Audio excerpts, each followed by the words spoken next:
आपने कहा कि राजीव गांधी जी आए थे जब यहां हैजा हुआ था, प्रधानमंत्री थे उस समय।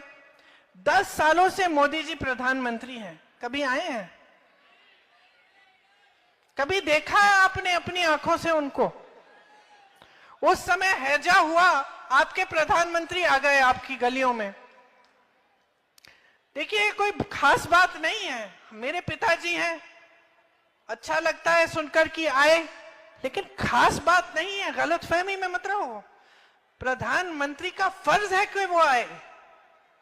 वही प्रधानमंत्री राजीव गांधी, मेरे पिता, मैंने देखा गांव में जाते थे, डांट खाते थे महिलाओं से कि हमारी सड़क नहीं बनाई है आपने, बना दो 6 महीने में, हमने आपको 2 बार कह दिया है। डांट खाते थे, चुप रहते थे।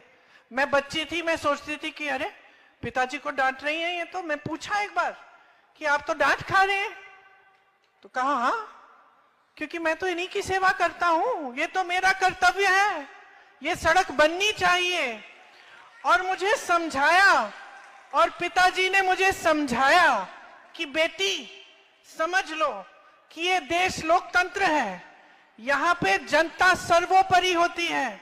हमारा काम है, हमारा कर्तव्य है, हमारा फर्ज है कि हम जनता के लिए काम करें। अगर हम काम नहीं करेंगे तो अगर जनता हमें डांटेगी तो ये सबसे अच्छी बात है। इसका मतलब है कि जनता जागरूक है, इसका मतलब है कि जनता समझ रही है कि उसका हक क्या है, उसका अधिकार है।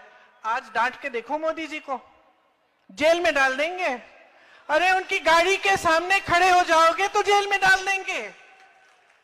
मैंने तो देखा है ना, यूपी में कुछ महिलाएं थी, शिक्षा मित्र थी, वो पढ़ाती थी बच्चों को, वेतन कम हो गया, वेतन के लिए वो प्रदर्शन कर रही थी, उनको पीटा, उनके हाथ तोड़े, उनकी टांगें तोड़ी, उन पे केस लगा दिए, देशद्रोही वाले केस, रासू का कानून वाले केस कि तुम देशद्रोही हो, क्यों?